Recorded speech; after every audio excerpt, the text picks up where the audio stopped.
I come to you today as a guilty bystander. I have not spoken loudly enough on this issue. In the past years, I've worked for Interfaith Dialogue here in Austin, and I know that by speaking today, I will lose some very dear friends. But I can no longer remain silent in the face of this genocide.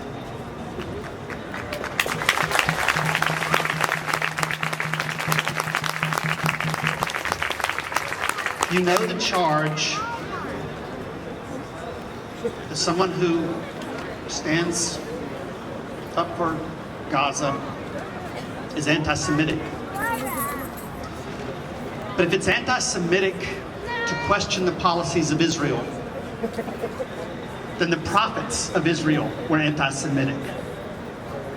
In fact, the first time that bit of demagoguery was used is recorded in Scripture, where the prophet Elijah was called a trouble of Israel by the evil king Ahab. Because Elijah was questioning the policies of his nation. He loved his nation enough to question the policies. And so when the king came by and he saw the prophetic voice that had haunted him, he said, "There you are, troubler of Israel." And the prophet responded, "No, you are the troubler of Israel, because you have taught people to violate the laws of God. Thou shalt not kill, thou shalt not steal." And so I tell you that those who trouble Israel are the ones who violate the prophetic underpinnings of the great faith of Judaism and teach people to kill and to rob other people's land. These words are not easy for any of us. But I tell you, we do not need to choose sides to stand up for the people of Gaza or for any of the wretched of the earth. At some level, it doesn't matter who started what or who did what. The question before us is who gets their human rights and who does not.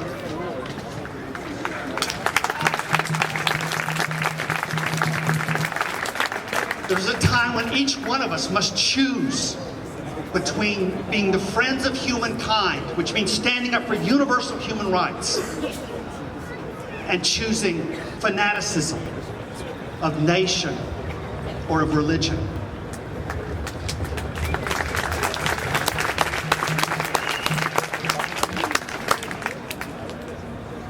Martin Luther King is being celebrated this weekend. I don't think Martin Luther King would be very popular with most of the people that celebrate Martin Luther King Day if they ever read his later writings. Because what he did was step beyond sectarian Christianity. What he did was step beyond nationalism, nationalist Americanism, and speak on behalf of all humankind. These are words written late in his life. He said there's a revolution in the world, and America is on the wrong side of that revolution. All over the world, like fever, freedom is spreading in the wildest liberation movement in history. The great masses of people are determined to end the exploitation of their races and lands. They are awake and moving toward their goal like a tidal wave. You can hear them rumbling in every village street, on the docks, in the houses, among the students, in the churches, at political meetings. For several centuries, the direction of history flowed from the nations and societies of Western Europe out into the rest of the world in conquests of various sorts. That period, the era of colonialism, is at an end. East is moving west. The earth is being redistributed. The time has come for all of us to find our courage. Not choosing sides, but standing for universal human rights for all people.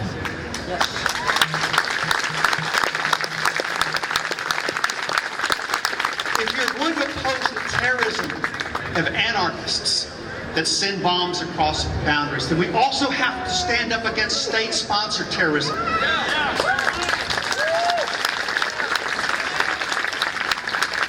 It's the time that we stop allowing people to call the weapons of the poor terrorist weapons, and then say white phosphorus and nuclear weapons and cluster bombs are weapons of civilization.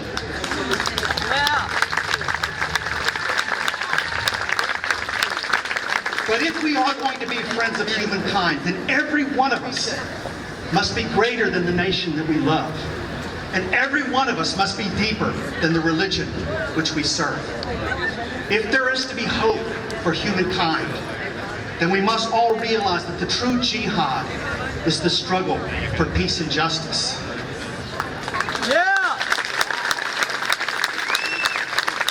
And we must realize that the only promised land that matters is that place where peace and justice reign.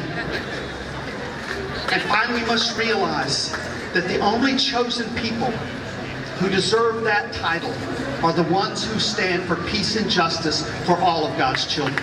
Thank you.